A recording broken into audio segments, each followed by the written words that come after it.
ਉਹਨਾਂ ਤਾਕਤਾਂ ਦੇ ਖਿਲਾਫ ਸੱਤਿਆਗ੍ਰਹਿ ਹੈ ਜਿਹੜੀਆਂ ਇਸ ਦੇਸ਼ ਨੂੰ ਤੋੜਨਾ ਚਾਹੁੰਦੀਆਂ ਨੇ, ਜਿਹੜਾ ਇਸ ਦੇਸ਼ ਦੇ ਸੰਵਿਧਾਨ ਨੂੰ ਤੋੜਨਾ ਚਾਹੁੰਦੀਆਂ, ਇਸ ਲੋਕਤੰਤਰ ਨੂੰ ਤੋੜਨਾ ਚਾਹੁੰਦੀਆਂ ਨੇ। ਇਸ ਕਰਕੇ ਜਿਸ ਪ੍ਰਕਾਰ ਰਾਹੁਲ ਗਾਂਧੀ ਜੀ ਨੂੰ ਸੱਚ ਬੋਲਣ ਦੀ ਮੇਰੇ ਲੀਡਰ ਨੂੰ 2 ਸਾਲ ਦੀ ਸਜ਼ਾ ਦੇ ਕੇ ਔਰ ਉਹਨਾਂ ਦੀ ਐਮਪੀਸ਼ਿਪ ਖਾਰਜ ਕੀਤੀ ਗਈ, ਇਹ ਲੋਕਾਂ ਨੂੰ ਦੱਸਣ ਵਾਸਤੇ ਕਿ ਇਸ ਗੱਲ ਦੀ ਕੋਈ ਪਰਵਾਹ ਨਹੀਂ ਹੈ ਸਾਡੇ ਲੀਡਰ ਨੂੰ ਕਿ ਉਹਨਾਂ ਨੂੰ 2 ਸਾਲ ਦੀ ਸਜ਼ਾ ਕਰ ਦਿੱਤੀ ਗਈ ਔਰ ਉਹਨਾਂ ਦੀ ਸਦਸਤਾ ਰੱਦ ਕਰ ਦਿੱਤੀ ਗਈ।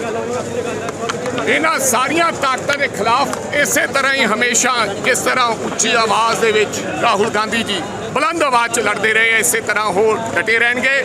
ਪਰ ਕਾਂਗਰਸ ਪਾਰਟੀ ਉਹ ਪਾਰਟੀ ਹੈ ਜਿਹਨੇ ਅੰਗਰੇਜ਼ਾਂ ਦੇ ਨਾਲ ਲੜਾਈ ਲੜ ਕੇ, ਸ਼ਹਾਦਤਾਂ ਦੇ ਕੇ, ਹਜ਼ਾਰਾਂ ਲੋਕਾਂ ਦੀਆਂ ਕੁਰਬਾਨੀਆਂ ਦੇ ਕੇ ਇਸ ਦੇਸ਼ ਨੂੰ ਆਜ਼ਾਦ ਕਰਾਉਣ ਦਾ ਕੰਮ ਕੀਤਾ ਹੈ। ਔਰ ਅੱਜ ਜਿਸ ਪ੍ਰਕਾਰ ਦੀਆਂ ਤਾਕਤਾਂ, ਚਾਹੇ ਈਡੀ, ਸੀਬੀਆਈ, ਵਿਜੀਲੈਂਸ, ਇਸ ਪ੍ਰਕਾਰ ਦੀਆਂ ਜਿਹੜੀਆਂ ਤਾਕਤਾਂ ਹੈ ਜਿਹੜੀਆਂ ਕਾਂਗਰਸ ਨੂੰ ਦਬਾਉਣਾ ਚਾਹੁੰਦੀਆਂ ਨੇ, ਕਾਂਗਰਸ ਦੇ ਵਰਕਰਾਂ ਨੂੰ ਦਬਾਉਣਾ ਚਾਹੁੰਦੀਆਂ ਨੇ, ਅੱਜ ਇਸ ਸੱਤਿਆਗ੍ਰਹਿ 'ਚੋਂ ਉਹਨਾਂ ਤਾਕਤਾਂ ਨੂੰ ਸੁਨੇਹੇ, ਚਾਹੇ ਉਹ ਰਾਜ ਦੀਆਂ ਤਾਕਤਾਂ ਹੈ, ਚਾਹੇ ਉਹ ਦੇਸ਼ ਦੀਆਂ ਤਾਕਤਾਂ ਹੈ, ਕਿ ਸਾਵਧਾਨ ਰਹੋ, ਸਾਵਧਾਨ ਰਹੋ। ਅਸੀਂ ਡਰਦੇ ਨਹੀਂ ਹੈ ਕਿਉਂਕਿ ਸਾਡੇ ਲੀਡਰ ਨੇ ਸਾਨੂੰ ਸਿਖਾਇਆ ਕਿ ਡਰੋ ਮਤ, ਸਾਨੂੰ ਲੜਨਾ ਸਿਖਾਇਆ ਤੇ ਇਸੇ ਤਰ੍ਹਾਂ ਅਸੀਂ ਲੜਦੇ ਰਵਾਂਗੇ। ਇਸ ਕਰਕੇ ਅੱਜ ਦਾ ਜਿਹੜਾ ਮੋਹਣ ਇਹ ਕਾਰਜਕ੍ਰਮ ਸੀ ਸੱਤਿਆਗ੍ਰਹਿ, ਉਹ ਅੱਜ ਇੱਥੇ ਰੱਖਿਆ ਗਿਆ, ਜਿਹਦੇ ਵਿੱਚ तमाम ਲੀਡਰ ਸਾਹਿਬਾਨਾਂ ਨੇ ਸੁਬਾਹ 10 ਵਜੇ ਤੋਂ ਲੈ ਕੇ 5 ਵਜੇ ਤੱਕ ਸ਼ਮੂਲੀਅਤ ਕੀਤੀ।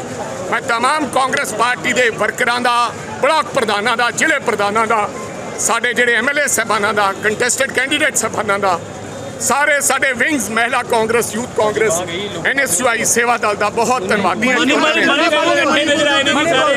ਸੋ ਜਿੱਥੋਂ ਤੱਕ ਮਣੀਪੁਰ ਦੀ ਗੱਲ ਹੈ, ਅੱਜ ਤੁਸੀਂ ਦੇਖਿਆ ਹੋਣਾ ਕਿਸ ਤਰ੍ਹਾਂ ਮੈਨੂੰ ਸ਼ਰਮ ਆਉਂਦੀ ਹੈ ਕਿ ਮੈਂ ਉਸ ਭਾਰਤ 'ਚ ਰਹਿ ਰਿਹਾ ਜਿੱਥੇ ਇਸ ਤਰ੍ਹਾਂ ਦੀਆਂ ਘਟਨਾਕ੍ਰਮ ਹੋ ਰਹੇ ਨੇ। ਪਰ ਦੇਸ਼ ਦਾ ਪ੍ਰਧਾਨ ਮੰਤਰੀ ਅੱਜ 1.5 ਮਹੀਨਾ ਬੀਤ ਜਾਣ ਦੇ ਬਾਵਜੂਦ ਕੋਈ ਇਹਦੇ ਤੇ ਟਿੱਪਾ ਟਿੱਪਣੀ ਇਸ ਗੱਲ ਤੇ ਜਵਾਬ ਨਹੀਂ ਦਿੱਤਾ। ਸ਼ਰੇਆਮ ਸੁਪਰੀਮ ਕੋਰਟ ਨੇ ਕੋਗਨੀਜੈਂਸ ਲਿਆ ਤਾਂ ਫਿਰ ਇਹ ਉਹਨਾਂ ਤੇ FIR ਦਰਜ ਕਰਕੇ ਤੇ ਕਾਰਵਾਈ ਕਰਨ ਦੀ ਗੱਲ ਕੀਤੀ ਹੈ, ਲੇਕਿਨ ਹਜੇ ਤੱਕ ਦੇਸ਼ ਦੀ ਪਾਰਲੀਮੈਂਟ ਦੇ ਵਿੱਚ ਸਾਡੇ ਪ੍ਰਧਾਨ ਮੰਤਰੀ ਜੀ ਨੇ ਇੱਕ ਵੀ ਮਣੀਪੁਰ ਤੇ ਜਵਾਬ ਨਹੀਂ ਦਿੱਤਾ। ਇਹ ਬਹੁਤ ਸ਼ਰਮਨਾਕ ਘਟਨਾ ਹੈ। ਚਾਹੇ ਉਹ ਕਿਸੇ ਧਰਮ ਦੇ ਹੈ, ਉਹਨਾਂ ਲੋਕਾਂ ਨੂੰ ਸਜ਼ਾਏ ਮੌਤ ਦੇਣੀ ਚਾਹੀਦੀ ਹੈ। ਜਿਨ੍ਹਾਂ ਲੋਕਾਂ ਨੇ ਇਹ ਕਰਮ ਕੀਤਾ ਹੈ ਉਹਨਾਂ ਨੂੰ ਬਖਸ਼ਿਆ ਨਹੀਂ ਜਾਣਾ ਚਾਹੀਦਾ। ਦੇਖੋ ਜੀ, ਜਿਹੜਾ ਗੁਰਬਾਣੀ ਦਾ ਮੁੱਦਾ ਹੈ, ਮੈਨੂੰ ਤਾਂ ਪਤਾ ਸੀ ਸਿੰਘ ਸਾਹਿਬ ਦਾ ਮੈਂ ਸਤਿਕਾਰ ਕਰਦਾ ਕਿ ਇਹੀ ਕਰਨਗੇ। ਅੱਜ ਅਸੀਂ ਕਈ ਸਾਲਾਂ ਤੋਂ ਇਹ ਮੰਗ ਹੈ ਕਿ ਲੋਕ ਆ ਜਿਹੜੀ ਗੁਰਬਾਣੀ ਉਹਨੂੰ ਵੇਚਿਆ ਨਾ ਜਾਵੇ, ਉਹ ਇੱਕ ਚੈਨਲ ਦੇ ਰਾਹੀਂ ਵੇਚੀ ਜਾ ਰਹੀ। ਸੋ ਗੁਰਬਾਣੀ ਸਭ ਦੇ ਕੰਨਾਂ 'ਚ ਜਾਣੀ ਚਾਹੀਦੀ ਹੈ। ਸਾਨੂੰ ਉਮੀਦ ਸੀ ਕਿ ਸ਼ਾਇਦ YouTube ਚੈਨਲ ਚਲਾਉਣਗੇ, ਲੇਕਿਨ ਜਿੰਨਾ ਚਿਰ ਚੈਨਲ ਨਹੀਂ ਬਣ ਰਿਹਾ ਜਾਂ ਸੈਟੇਲਾਈਟ ਚੈਨਲ ਨਹੀਂ ਬਣ ਰਿਹਾ, ਮੈਂ ਸਿੰਘ ਸਾਹਿਬ ਨੂੰ ਕਹੂੰਗਾ ਕਿ ਸਾਰੇ ਚੈਨਲਸ ਨੂੰ ਇਜਾਜ਼ਤ ਦੇ ਦਿੱਤੀ ਜਾਵੇ। ਕਿਉਂ? ਇੱਕ ਘਰਾਣੇ ਦੇ ਇਸੇ ਕਰਕੇ ਸਾਡੀ ਜਿਹੜੀ ਆਸਥਾ ਹੈ, ਲੋਕਾਂ ਦੀ ਆਸਥਾ ਹੈ, ਉਹ ਆਸਥਾ ਜਿਹੜੀ ਉਹ ਘਟਦੀ ਜਾ ਰਹੀ ਹੈ ਕਿਉਂਕਿ ਸਿੰਘ ਸਾਹਿਬਾਨ ਵੀ ਸੱਤਾਧਾਰੀ ਲੋਕਾਂ ਦੇ ਕਬਜ਼ੇ 'ਚ ਰਹਿ ਕੇ ਫਿਰ ਫੈਸਲਾ ਉਸ ਮੁਤਾਬਕ ਕਰਦੇ। सर आप ना गठजोड़ बारे की कहना चाहोगे? सवाल जो करे ने अजे कोई साडा किसी नाल कोई गठजोड़ किसी प्रकार का नहीं होया। जदों गठजोड़ की कोई गल होएगी तो उहदे ते टिप्पा टिप्पणी करांगे।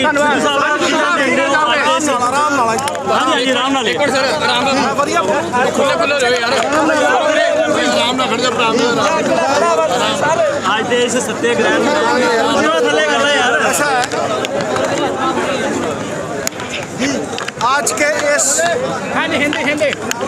आज के इस सत्याग्रह को बल पंजाब के लोगों ने दिया, क्योंकि लड़ाई उस महाभारत की है जहां अहंकार की,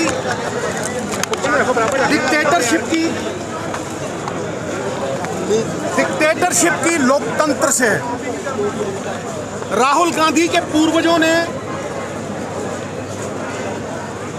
श्री कृष्ण से प्रेरणा लेके आज़ादी की लड़ाई लड़ी और उस लड़ाई ने कई हीरो दिए।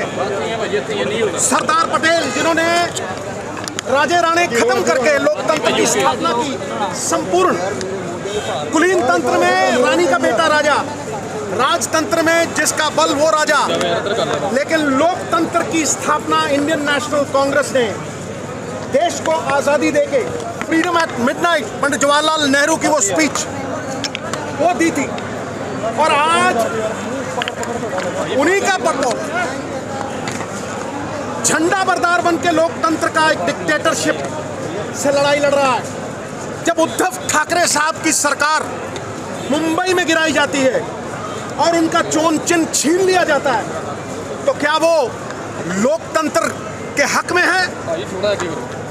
बाबा साहब अंबेडकर ने देश को आजाद होने के 3 साल बाद संविधान की रचना रची थी। कॉन्स्टिट्यूएंट असेंबली बनी थी, हर देश के वर्ग को उसमें जगह मिली थी, हर सूबे को जगह मिली थी, और फिर इंडियन सॉवरन सोशलिस्ट रिपब्लिक की स्थापना हुई थी। रिपब्लिक का मतलब लोगों के अख्तियार, लोगों की ताकत लोगों के वास्ते। और आज लोगों की ताकत एक तानाशाह डिक्टेटरशिप के वास्ते है। लोगों की ताकत सरकारें गिराने में, उद्धव ठाकरे साहब की सरकार गिराने में लगाई गई। लोगों की ताकत का फायदा उठा के बच्चियों को जलील किया गया जंतर मंतर पे। वो बच्चियां जिनका बल गौरवपूर्ण था पूरे देश के लिए, जिन्होंने पहलवानी में मेडल जीते, उन्हें जलील करके उस जगह से हटाया गया बगैर किसी वायलेंस के। उनका लोकतांत्रिक अधिकार छीन लिया गया। आज बल जो हर इंसान ड्रॉ करता है, मेरा ग्रंथ गुरु ग्रंथ साहब जी भी है, और एक पॉलिटिशियन के नाते मेरा ग्रंथ संविधान है, जिसकी रचना बाबा साहब अंबेडकर और हमारे पूर्वजों ने की। आज वो संविधान की धज्जियां उड़ाई जा रही हैं। उन बच्चियों को वहाँ उठाया गया। फिर मणिपुर में आप सोच के देखिए, जो मणिपुर में हुआ है वो पंजाब में भी हो सकता है। हालांकि जुल्म करना अगर पाप है तो जुल्म सहना उससे भी बड़ा पाप है। बाबा नानक ने कहा, सो क्यों मंदा आखिए जित जम्मे राजान, उसे बुरा क्यों कहिए नंगा करके। अगर उनकी परेड की जाती है, जिस देश में दुर्गा माता की पूजा की जाती है, अगर उस देश में औरत को नग्न अवस्था में जलील किया जाएगा, तो ये प्रमाण है एक डिक्टेटरशिप का। और मैं आपको बता दूं, सत्य की अगर कोई आवाज़ है जो लोकतंत्र की बेड़ियों को काट रही है, जो निर्भय होकर लड़ रही है, जो एक योद्धा बनके, एक योगी, एक कर्म योगी बनके सत्य की आवाज़ से झूठ की बुनियाद को हिला रही है, लोगों के अख्तियार लोगों को देने के लिए और किसी निजी फायदे के लिए नहीं, वो राहुल गांधी है। ये थोड़ा बहुत पसीना नहीं, अगर राहुल गांधी के लिए कांग्रेस के कार्यकर्ता को खून भी बहाना पड़ा तो हम पीछे नहीं हटेंगे, क्योंकि ये लड़ाई हमारी अकेली नहीं है। ये लड़ाई हमारी अस्मिता की है, देश की आज़ादी की है। और मैं कह दूं, राहुल गांधी को मुजरिम ना यूं समझना। बड़ा अफसोस होता है कि अदालत के अदब से वो वहाँ तशरीफ़ लाए थे। अरे पलट देते हैं मौजे तूफ़ान अपनी जुर्रत से कि उसने आंधियों में भी चिराग अक्सर जलाए। तो मैं ये गारंटी देता हूँ आपको कि सत्यमेव जयते होगा, सत्य की जीत होगी। और अगर सच्चा देशभक्त हूँ तो मैं ये भी कहूँगा कि गवर्नरों से, एलजीओ से इस देश की लोकतांत्रिक ताकत को गुलाम नहीं बनाया जा सकता। एलजी किसी चुनी हुई सरकार को हिदायत नहीं दे सकता। गवर्नर चुने हुए नुमाइंदों को गुलाम नहीं बना सकता और अपनी नॉमिनेटेड फोर्स थोप नहीं सकता। ये आज हो रहा है इस देश में, हाहाकार मचा हुआ है, मानवीय अधिकार खो चुके हैं। और अगर ये सरकार रही तो राहुल गांधी के पीछे चलते हुए हर आदमी ये कह रहा है कि ये देश नहीं रहेगा, सर इस देश का लोकतंत्र नहीं रहेगा। इस देश में कोई भी स्वाधीन नहीं रहेगा। इसलिए प्रण करते हैं आज़ादी की शाम नहीं होने देंगे, वीरों की समाधियों को बदनाम नहीं होने देंगे। जब तक तन में कर्म लहू की एक बूंद भी बाकी है, भारत माता का आंचल नीलाम नहीं होने देंगे।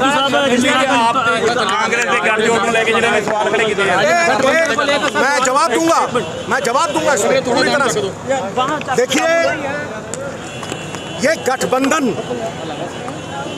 ये अलायंस बीजेपी को भयभीत कर रही है। वोट परसेंटेज के साथ साथ ताकत, जैसे 5 नदियों की ताकत इकट्ठी हो जाए तो किस जोशो खरोश से बहती हैं। 3 नदियां त्रिवेणी में किस तरह से पानी बहता है। इस तरह से भय का कारण ये है कि लोकतंत्र को बचाने के लिए हिंदुस्तान के संविधान के साथ खड़े हुए हैं सब। ये किसी पार्टी की अलायंस नहीं है, ये संविधान की अस्मिता को, संविधान की आन बान शान को स्थापित करने के लिए एक अलायंस हुई है। जो लोग अलायंस का नाम देते हैं वो भूल जाएं, ये अलायंस नहीं है। ये विचारधारा भी नहीं रहेगी, पार्टियां भी नहीं रहेंगी अगर यहाँ डिक्टेटरशिप कायम हो गई। जहाँ जहाँ डिक्टेटरशिप हुई है, जहाँ जहाँ तानाशाह राज हुआ है, चाहे वो हिटलर का हो, मुसोलिनी का हो, हुसैन का हो, किसी का हो, मैं कहता हूँ वहीं वहीं भगवान ने किसी अपने बंदे के जरिए उस डिक्टेटरशिप को मिटाया है। और डिक्टेटरशिप जब भी आती है लोगों में असंतोष बढ़ता है और क्रांति आती है, और इस क्रांति का नाम है इंडिया। इंडिया लोकतंत्र की रक्षा के लिए, झंडा बरदार बनने के लिए, पहरेदार संविधान के बनने के लिए, क्योंकि अगर संविधान न रहा तो मानवीय अधिकार नहीं रहेंगे।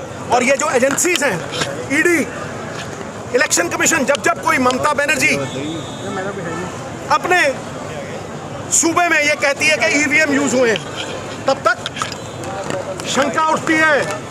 जब इटली, फ्रांस, यूएसए, ब्रिटेन और बड़ी बड़ी ताकतें, फर्स्ट वर्ल्ड कंट्रीज ईवीएम्स को समुद्र में फेंकते हैं और कहते हैं कि ये टेक्नोलॉजी जो है ये हैक हो सकती है, हमें वापस बैलेट पे जाना होगा, तब तानाशाह लोगों का खून खोलता है और वो गेम खेलते हैं। गेम खेलने से कुछ नहीं होगा। तूफान जब झूम के उठेगा तिनकों से न टाला जाएगा, और उस तूफान का नाम है राहुल गांधी। उस तूफान का नाम है खड़गे साहब द्वारा एक ऐसी निर्मित इंडिया जिसको देख के पसीने छूट रहे हैं भारतीय जनता पार्टी वालों के, क्योंकि कुर्सी डगमगा रही है। भय चारों तरफ जो बांटते हैं, लोकतंत्र का डंडा तंत्र बनाने वाले, लोकतंत्र का गुंडा तंत्र बनाने वाले, सत्ता पैसों से हथियाने वाले आज घबरा गए। मैं कहता हूं कि अगर मेरी पार्टी का लीडर खड़गे साहब, प्रियंका गांधी, राहुल गांधी, सोनिया गांधी मुझे कहेंगे कि देश हित में संविधान के साथ खड़े हो जाओ, तो यही मेरे पिता ने कहा था, यही देश को आज़ाद करने वालों ने कहा था, यही लड़ाई शहीद आज़म भगत सिंह ने लड़ी थी। अगर लोकतंत्र ना रहा गुरु तो तुम कहाँ रहोगे, तुम्हारे अधिकार कहाँ रहेंगे। अगर संविधान से ड्रॉ करने वाली एजेंसीज, ईवीएम्स की बात उठती है, इलेक्शन कमीशन ने डिस्क्वालीफाई किया राहुल गांधी को डिबेट के मामले में।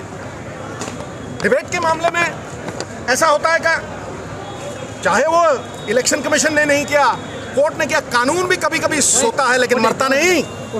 कानून सोता है, मरता नहीं, लेकिन कानून के जागने का वक्त भी आ गया है। तो जैसे पंजाब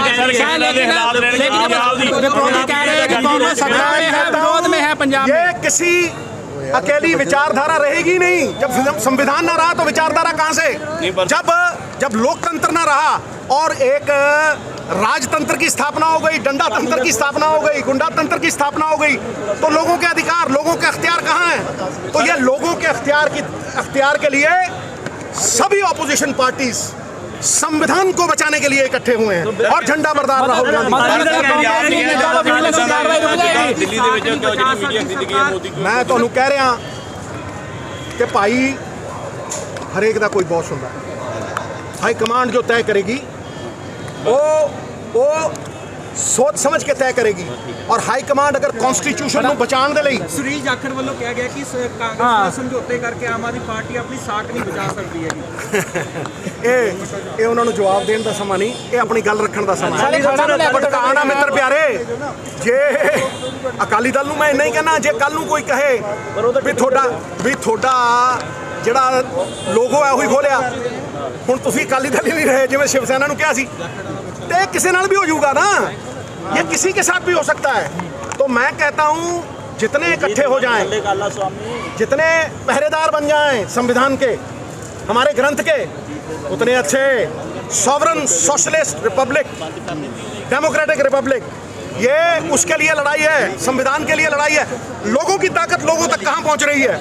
लोगों की ताकत चंद लोगों में सीमित रह गई है। नौकरियाँ कहाँ गई? बैंक लुट गए, देश में सबसे ज्यादा कर्जा हो गया। कोई बात करता है? अरे भाई, हिंदुस्तान में सब है, सब इस सेकुलर मुल्क है, था और रहेगा।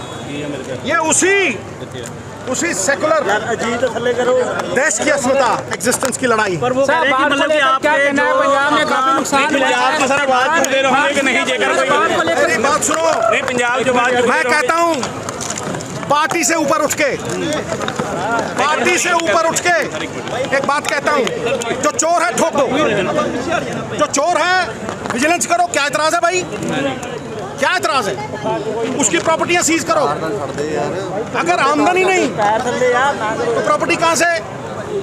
इसलिए इसमें किसी को जवाब देने में कोई दिक्कत नहीं होनी चाहिए, पॉलिटिकल वेंडेटा नहीं होना चाहिए। लेकिन अगर किसी ने पंजाब का पैसा मारा है तो इस मामले में तो मैं भगवंत मान साहब के पास सवाल करता हूँ। 270 हो गए, जवाब नहीं आया। बताओ मान साहब, ये रेत माफिया कौन चला रहा भाई? हैं? ये दारू माफिया कौन चला रहा भाई? हैं? वो माफिया, वो जो केबल वाला था, गुरु ठंडे पड़ गए हैं, क्योंकि यही जीएसटी के बाहर है। यही शराब, पेट्रोल, डीजल 3 रुपए बढ़ा दिए, उधर से फ्री बिजली, एक जेब में डालो दूसरी से निकालो, ठीक है। रेत माफिया 15,000 दी ट्राली, कड़ी 3,000 दी मिलती थी, बाढ़ को लेकर, ठीक है कि नहीं? बाढ़ खतरा आने से पहले टाला जा सकता है। बाद में आप अपने पजामे गीले करके दिखाते रहो, उससे कोई फायदा नहीं होगा। एक बात याद रखना, सेम नालों की क्लीनिंग होनी चाहिए थी। ड्रेनेज जितनी है उसकी क्लीनिंग होनी चाहिए थी। फ्लड कभी नहीं आता अगर चो साफ होते। फ्लड कभी नहीं आता अगर एक फंड आता है सेंटर की तरफ से, उसका इस्तेमाल किया जाता। कैलेमिटी फंड आता है, कोई कितने पैसे लगे उसके?